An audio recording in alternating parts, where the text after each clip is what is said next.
I think the interesting thing about film is there's nowhere to hide. So if you're entering an activation or an integrated campaign, you can always make quite a lot of it lies in the AV that you make for the entry, but you can't do that with film. That's your shot.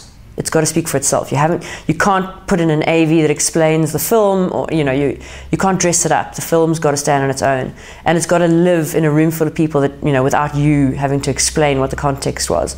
So actually, you just have to make the best damn film you possibly can, and that means doing your homework, only working with the best people, and really just taking every opportunity to make that film great. You can't give yourself a better chance of winning by trying to play with categories in film, really, because you haven't got that room to play. So you've got to have done all your homework. You've got to have an amazing script, a great idea. You have to work with the best people to produce it. So the best sound people, the best director.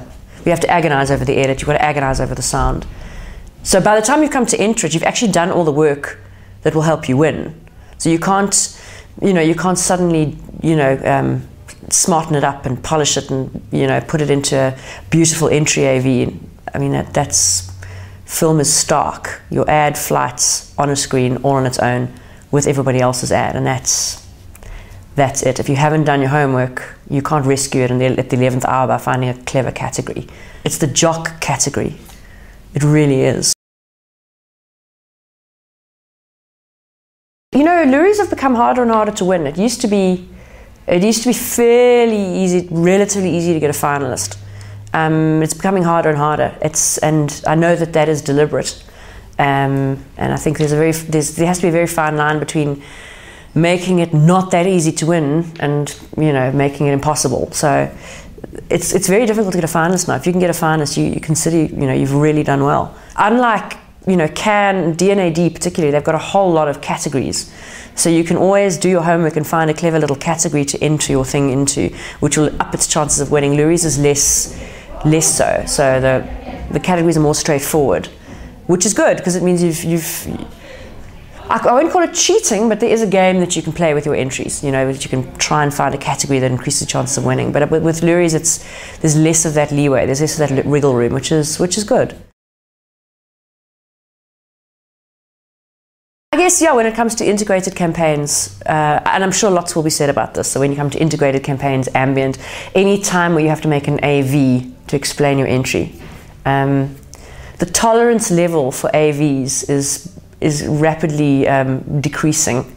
So just a few words of advice. Don't make the AV too long. Don't show how you made the machine that went in the thing. Just spare us that. I don't need to know how the machine worked. Just show me the thing in situ. Show me what it did. It's possible to make or break your entry with those entry AVs. I think the Metropolitan Republic example for Wimpy, the Braille burger, is a classic one because it was so charming. It really, when you looked at the board, you sort of thought, okay, they put Braille on burgers, but when you saw the movie with the blind people reading the burger and how their faces lit up, it was so charming. I'm not surprised that thing is winning everywhere because it was so beautifully done, and a great idea. Sometimes you can have a great idea and overdo the entry AV to the point where you just bore everyone to death. And please don't say we started a movement. I think everyone's over that one now. We didn't just do an ad, we started a movement. I don't think anyone believes that anymore.